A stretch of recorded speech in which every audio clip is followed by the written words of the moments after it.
بابێنە پێش شەوپەرستانی مەرگچێن ئافەتی ڕەشی ژینژاکێن پۆل پۆل بابێن و بزانن دۆزەخێکیان بۆ داخراوە ئێسکتاوێن بڵێن بابێن دەستە دەستە بۆ سەیری شانۆی هاوپەشتی بۆ بینینی گۆڤەندی بەرگری گشتی. میوانانی خۆشەویست، بەشداربووانی عزیز، هاوڕێیان، سڵاوێکی پێشمەرگانە. ئەمڕۆ جومعە یەکی ڕێبەندانی 1400 هەتاوی ڕێکۆت لەگەڵ 21 ژانویەی 2022 زاینی لێرە لە مەقەڕی ناوەندی کۆمەڵە لە زەرگوێز کۆبووینەتەوە تا پێوەستبوونی پۆلێکی دیکە لە کچان و کۆڕانی شۆڕشگێری کوردستان بۆ ناو ڕێزەکانی پڕ لە شانازی کۆمەڵە و حیزبی کۆمۆنیستی ئیران جێژن بگرین. ئازیزان، هەروەک ئاگادارن کۆماری ئیسلامی ماوەیەکی زۆرە لە ڕێگای بەرپرسانی خۆیەوە هەڕەشە و گۆشارێکی زوری هێناوەتە سەر حیزبە نەیارەکانی خۆی، بەتایبەت هێزە کوردیەکانی نیشتەجێ لە هەرێمی کوردستان بۆ بەرتەستکردنەوەی ئاستی هەڵسووران و تێکۆشانی خۆیان بەرامبەر بۆ ڕژیمە.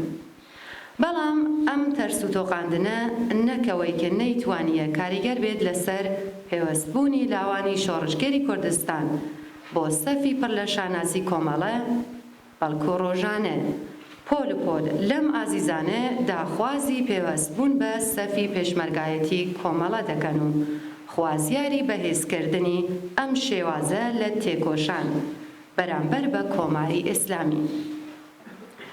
ئەو هاوڕیانە کە ئەمڕۆ پێوەستە بن بە ڕیزەکانمان وەڵامێکی گونجاویان بە هەڕەشەکانی کۆماری ئیسلامیداوە بە پێوەستبوونیان بە سەفی پێشمەرگایەتی کۆمەڵە بەڵێنیان تازە کردووە کە تا ڕووخانی یەکجاری کۆماری ئیسلامی سەنگەری بەرخۆدان و تێکۆشان چۆڵ نابێت. بەڕێزان، ڕێزی بەرنامەکانی ئەمڕۆمان بەم شێوە دەبێت کە پێتانی ڕادەگەینم. سەرەتا مەراسمەکەمان بە سرودی ئەنتەرناسیۆناڵ، سرودی هاوپشتی جیهانی چینی کەرێکار دەست پێ دەکەین.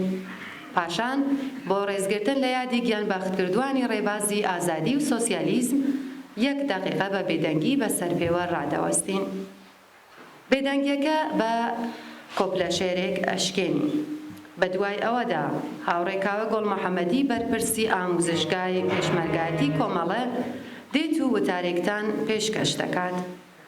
دواتر هاوڕێیانی پەلی هاوڕێک گیانبەختکردو عەبدوڵڵا دادای نژاد دێن و کارتوچەکی پێشمەرگایەتی خۆیان لەدەست بەرپرسانی ئاموزشگا وەردەگرن. پاشان هاوڕێیانی تازە پێشمەرگە سرودی سوورە سواری کۆمەڵە پێشکەش دەکەن و درۆشمی سەرکۆتنی خۆیان دەڵێنەوە. دواتر هاوڕێ تازە پێشمەرگە ڕۆژین کاکەبرایی بە نوێنەراتی لەلایەن هاوڕێیانی هاوپەریەوە دێت و پەیامێک دەخوێنێتەوە. باقی مەراسمەکەمان بۆ شای و خۆشی ئێوە تەرخان کراوە و هیوادارین کات و ساتێکی خۆشی لەگەڵ بەرنەسەر. ئێستاش مەراسمەکەمان بە سرودی ئەنتەرناسیۆناڵ سرودی هاوپشتی چینی کرێکار دەست پێ دەکەین.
بۆ ڕێزگرتن لە یادی هەموو گیان باختکردوانی ڕێگەی ئازادی و سۆسیالیزم 1 دقیقە بێدەنگی ڕادەگرین.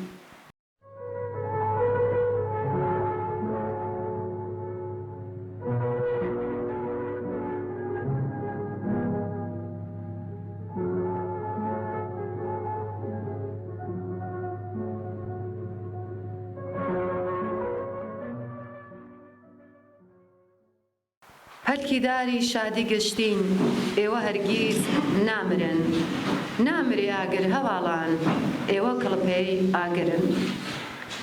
بەڕێزان، ئێستاش لەم بەشەدا لە هاوڕێی کاوێ گوڵمەحەممەدی داواکەین بێت و وتارەکەی پێشکەش بکات. هاوڕێنی خۆشەویست، ئەم کاتتان باش بەخێر بن هەموو لایەکتان بۆ مەراسمی چەکداربوونەوەی پۆلێکی تر لە کوتان و کوڕانی شۆڕەژگەڕی کوردستان. هەروە ئاگادارن دوای دەورەی نزیکەی بە 2 مانگ ئامۆزشکای پێشمەرگایەتی کۆمەڵە بە موفەقیەت دەورەیەکی تر تازەی لە کوتان و کوڕانی شۆڕەژگەڕی کوردستانی ئێمڕۆ ڕەسمەن لەم مەراسمەدا پەیوەست بە هێزی پێشمەرگەی کۆمەڵە کرد. ئێمە لەلایەن خۆمان و هەموو هاوڕێیانمانەوە بەتایبەت ئامۆزشگای پێشمەرگایەتی کۆمەڵە پڕ بەدڵ خۆشحاڵین کە تیپێکی تر جوان بە ئەنگیزە و ملحەقە بن بە تشکیلاتی کۆمەڵە و ئەمە ڕژێکی تازە قووەتێکی تازە بە ئێمە و بە هاوڕێیانی کۆمەڵە بەخشێت.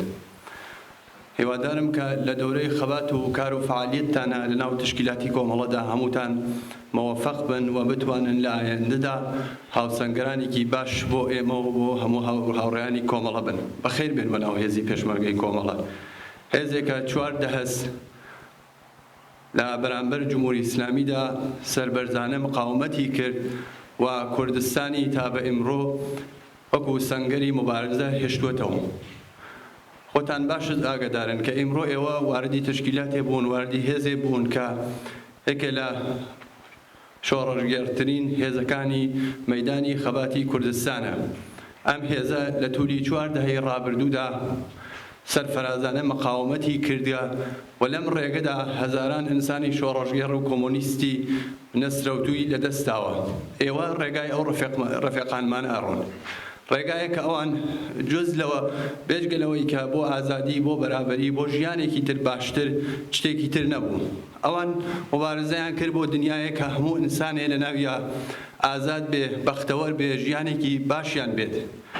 ئەوان قبوڵیان نەکرد لە جێر سایەی ڕژیمی جمهوری ئیسلامیدا ژیان بکەن. ئەوان 4 دەهە لە بەرامبەر جمهوری ئیسلامیدا مقاومەتیان کرد و هەر بۆ بۆنەوەی گیانبازیان کردە. هێزی پێشمەرگەی کۆمەڵە لەم ڕابطەدا تاریخێکی پڕ ئەرزشمەندی هەیە. ئێمە قەدرە و تاریخە بزانین. ئێمە هەر کامێکمان کە ئیمڕۆ واردی تەشکیلاتی کۆمەڵە بووین لەو ڕێبازەدا مبارزە ئەکەین. خۆتان باش ئاگادارن کە ئەم هێزە لە هەموو عەرسەیەکدا فعال بووە. لە عەرسەی مبارزەی مەسلحانەدا یەکێک لە خەباتکارترین هێزەکانی کوردستان بووە. لە عەرسەی مبارزەی سیاسیدا فەرهەنگی پێشڕە و سنەتی پێشڕە و لە هەموو لەحازێکە و توانیە ژیانێکی تازەتر بە خەڵکی کوردستان معرفی بکە و خەڵکی ئێران معرفی بکە. هەر بەو بوونەوە ئێمە پێمان وایە بەهاتنی ئێوە بۆ ناو هێزی پێشمەرگەی کۆمەڵە جوابێکی قاتع و دەندان شکەنتان بە ڕژیمی جمهوری ئیسلامی داهاتەوە. ڕژیمێکە 14 سەرکوبەکە قەتڵ عامەکە زیندانیانی سیاسی بێدەسەڵاتی لە زیندانەکانە ئەشکەنجە کردووە بە دڕندانەترین شێوە جوابی بە خواست و متاڵەباتی خەڵکی کرێکار و زەحمەتکێش لە کوردستان و لە ئێران داوەتەوە. بەخاتر ئەوە ئێمە پێمان وایە ئەم ڕێبازە ڕێبازێکی زۆر پیرۆزە. ئێوەیش هەبێ لەمە بەدووە هەر لەم ڕێبازەدا بە تەواو بە ئەوجی فداکاری دڵسۆزی ئەم خەباتە بەرەو پێشەوە بوون. شرایەتێک کە لە ئێرانە حاکمە خۆتان باش دەزانن کە جمهوری ئیسلامی لە هەموو لەحازێکە و ژیانێکی یانێ پڕ لە کێشەی بۆ خەڵکی کرێکار و زەحمەتکێش هاوڕێسە پێشەوە. لە هەموو لە سەرتاسەر ئێرانە من فقط کوردستان نییە. ئەگەر چاو لە کوردستانکەی کوردستان وازی زۆر لە ئێران باشتر لە شارەکانی تری ئێران باشتر نییە. ئەکسەرێت خەڵکی کوردستان بێکارن، ئێبتداییترین حقوقیان پایەماڵ بووە، سەرکوب کراون، ئازادیە ئەوەڵیان حقوق ئێبتداییان بە هەموو لەحازێکە و زەوت کراوە. ئێمە ئەوە ئەبینین کە لە کوردستان و لە ئێرانە بە هەموو شێوێ سەرکوب هەیە، زیندان هەیە، ڕەفتار هەیە کە ڕژیمی جەنایەتکاری جمهوری ئیسلامی لە تووری 4 دەهەی ڕابردووە بەرعەلەی خەڵکی کوردستان و ئێران کردی. هەموو ئەوانە ئاگادارین، بەڵام خۆشببینین بەو مبارزاتە کە لە ئێرانە هاتکەسە پێشەوە، لە کوردستانە هاتکەسە پێشەوە، لە هەموو سەتحێکا خەڵکی کرێکار و زەحمەتکێش عەلەیهی جمهوری ئیسلامین. لە سەتحی سیاسیدا جمهوری ئیسلامی هیچ مەشروعیەتێکی لەناو خەڵکی کرێکار و زەحمەتکێشان نەماوە. مليونها خلق معترضن بم رژیم جنایتکارە، هەم لە سەتحی کوردستان هەم لە سەتحی ئێران. ئەنواع و ئەقسام بحرانی بەوجود هاورە لە جامعەی ئێرانە. بحرانی کۆرۆنا هەمووتان ئاگادارن کە بەڵایەکی هاورە سەر خەڵکی کرێکار و زەحمەتکێشە. بحرانی محیط، مەسەلەی پەدیدەی موادی مخدر، مەسەلەی پەدیدەی تەنفرۆشی، هەمووی ئەمانە یانێ تاریخێکن کە جمهوری ئیسلامی هاوردەسە پێشەوە لە ئێران و لە کوردستانە. بەڵام قەتعەن هەمووتان ئاگادارن کە خەڵکی کرێکار و زەحمەتکێش بەم ژیانە کە جمهوری ئیسلامی هاوردەسە پێشەوە ئێعترازیان بۆ معترضن و لە سەتحی سەراسەر ئێرانە هەم ئێعترازاتە ڕۆژانەیە هەموومان لە هەموو عەرسەکانە ئەیبینین. و ئێمە لەم شرایەتەدا بەنەزەر من هێزی پێشمەرگەی کۆمەڵە وەزیفەیەکی تاریخی سەرشانیەوە، بەتایبەت بەدوای کۆنگرەی هەژدەوەلا کە کۆنگرە زۆر لەو بابەتەوە تاکیدی لەسەر مەسایلێک لە جامعە هاتیسە پێشەوە تاکید کرد. ئێمە لە ئیمڕۆژەوە بەودوا ئەبێ جارێکی تر قرس و قایمتر یانێ بتوانین بڕێنە ژێر ئەرک و فعالیەتەکانی کۆمەڵە. وەزایفەکانمان هەموو ئەوانە کە تەشکیلاتی کۆمەڵە دانە بەدانە خسیێتە سەرشان هەموو هاوڕێیانمان لە تەشکیلاتی کوردستان و لە هەموو تەشکیلاتەکان تر. لەم شرایەت هەستیارەدا هێزی پێشمەرگەی کۆمەڵا بێت تەقویەت بێ، قودرەت بورێ و بە هەماهەنگێکی زۆرتر لە هەموو تەشکیلاتەکانمان بۆەوەی کە تەشکیلاتی کۆمەڵە جارێکی تر وەک هەمیشە لە قۆناغە هەستیارەکاندا کە لە کوردستانە لە تاریخی خۆیان سەبتی کردووە ئەوە جارێکی تر ڕقم لێبێنەوە. ئەوە تاریخێکی پڕ لە فداکاری و پڕ لە بەرخۆدانەکە لە تاریخی هێزی پێشمەرگەی کۆمەڵەدا هەیە. بەو بۆنەوە من پێم وایە هەمومان ئەم وەزیفە سەنگینە ها لەسەرشان دانە بەدانەمان. من نامەوێت زۆر لەوە زیاتر قسە بکەم، فقط ئارەزوی سەرکەوتنەکەم بۆ هەموو لایەکتان بەخێر بێن بۆ ناو هێزی پێشمەرگەی کۆمەڵە و هیوادارم کە هەموو لایەکتان موفق بن و بە یارمەتی هەموو هاوڕێیانی کۆمەڵە ئێوەیش لە ئایندەیەکی نەچەندان دوورە بوونە باشترین ڕفێقەکانمان لە تشکیلاتی کۆمەڵە و کوردستان، بژی هێزی پێشمەرگەی کۆمەڵە، بژی حزبی کۆمۆنیستی ئێران.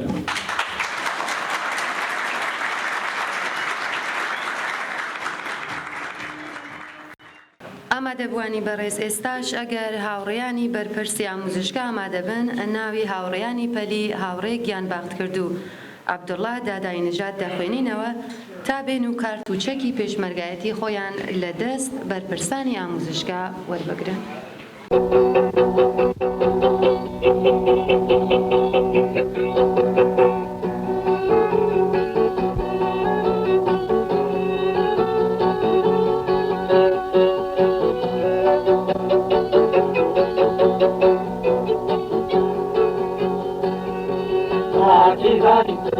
شیریانی بخشنده مارو تارو جان جان جان رای گرگری راو رنجری مجونا شنایی جان من ماره میرم اشکاله آوزن کوشان کو جان جان جان پیشه مایا رگه مایا تاگینا دواییده نتاقیره ندوریده سرما بسیتی و آزاری جان جان جان نمارو خیله بیرمان نفسه دوای من دناهله فنی شاهیدن او توی روان هزارم گولی سوری جان جان جان مشغل بدسته یک بیرو هسته تسر کوتن نواسته دیروا اسمان جلوتا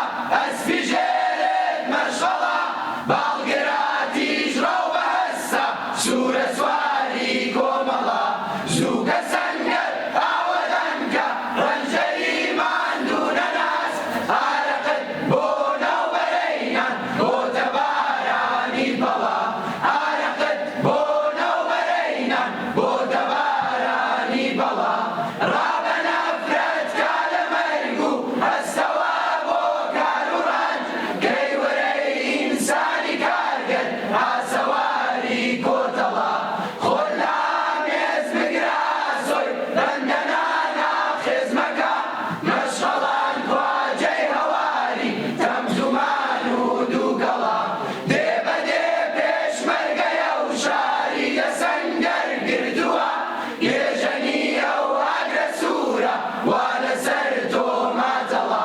يركوانم لم بباري صوتي كامز ريقنا نالو أرزاني بهايا رنجي تويتيا تيكلا بيروا جوانو إلى بفرة كرجنو جوار فانتزيو ولا استيري كنار بيرتو يبدواي نور داتنيو بجني نوت كي القشاري زور سرو بجني هتاو مارشي كوموني دروي خوري شبيان قستجاو سواري زيبيان بابرو چخ ما خدو بيش باكوا بيا جينا شنگ بالاي كاك فوادم سربوا دركوا هوبا بهوبا بردبازي ريقتن رنجرن خلقي هجارن كار قريبش مينتن بيروا اسمان جلوتا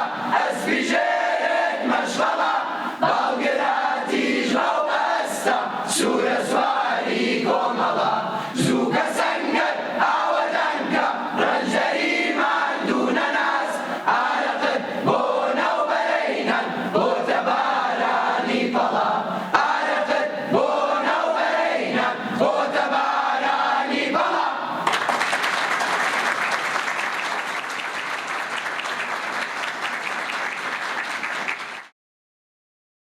بجي سوسياليست بجي حزبي كومونيستية بجي كوملا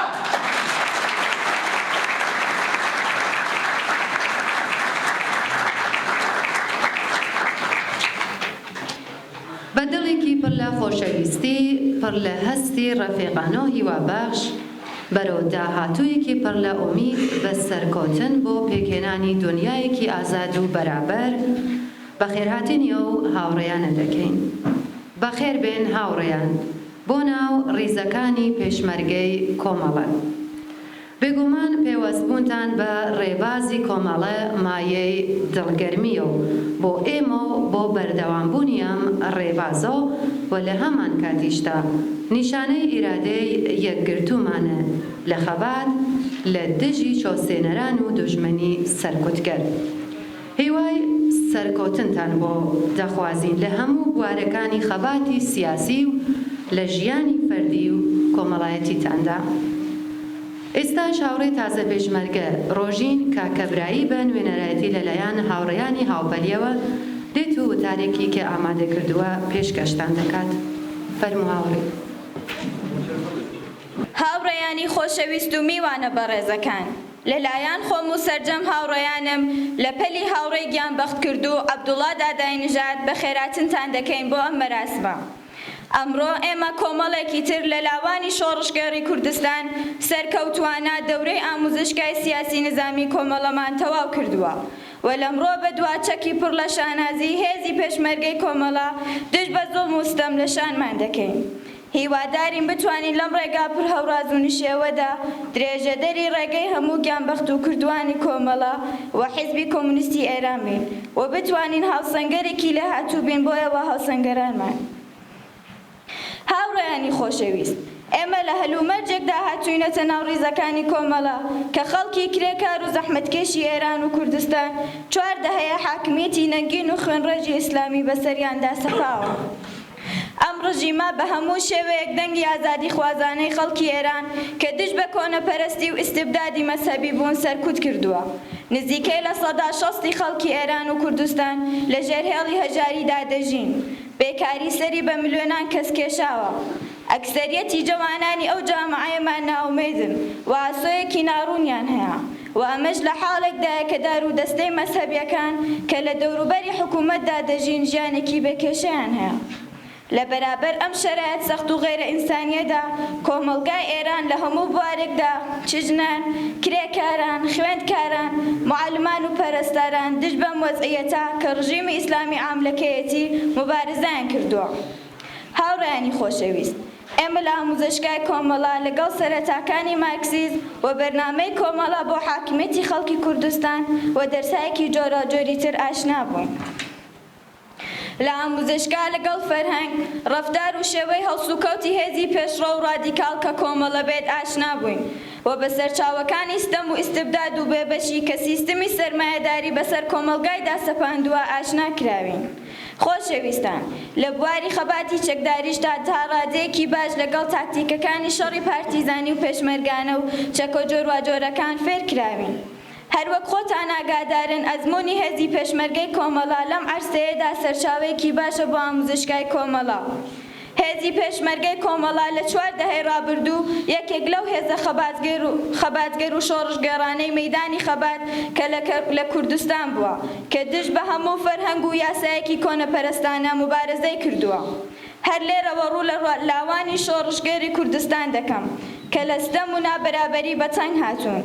بێن و بەهێزی پێشمەرگەی کۆمەڵا پەیوەست بن و بەم جۆرە ڕێزی خەبات بۆ بنیاددانی کۆمەلگای ئازاد و بەرابەر بەهێز بکەن. هاوڕێیان، لێرەدا جگای خۆیەتی سپاس و پێزانینی خۆمان ئاراستەی هەموو ئەو هاوڕێیانە بکەین کە لەم دەورەیەدا بۆ بارهێنانی ئێمە تێکۆشانیان کردووە. بژی سوسیالیزم، بژی حیزبی کۆمونیستی ئێران، بژی کۆمەڵە.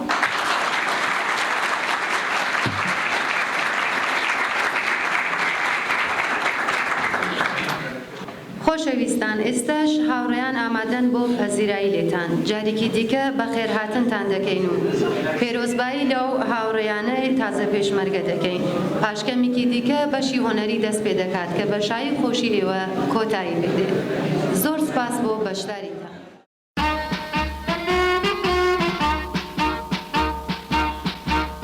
سڵاوی گەرمی دڵی پڕهمێدی مەد پێشکاش فڵنگی هەردی وڵاتەی هەڤاڵی پێشمەرگا.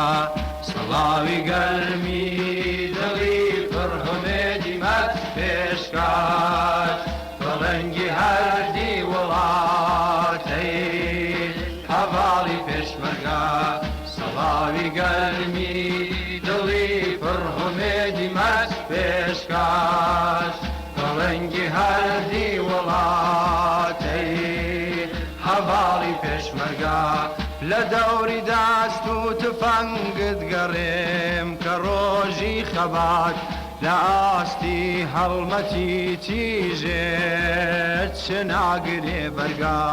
لە دەوری دەست و تفەنگت گەڕێم کە ڕۆژی خەبات لە ئاستی هەڵمەتی تیژێت چ ناگرێ بەرگا.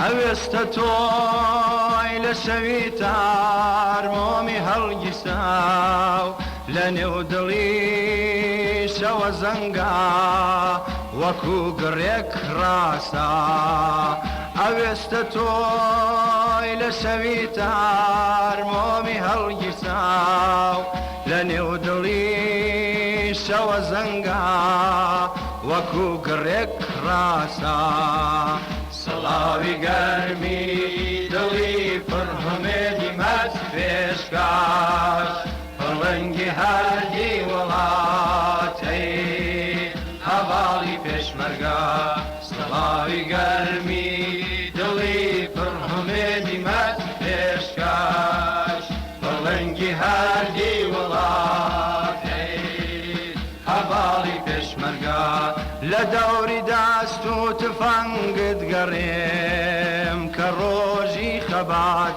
لە ئاستی هەڵمەتی تیژێت چ ناگرێ بەرگا لە دەوری دەست و تفەنگت گەڕێم کە ڕۆژی خەبات لە ئاستی هەڵمەتی تیژێت چ ناگرێ بەرگا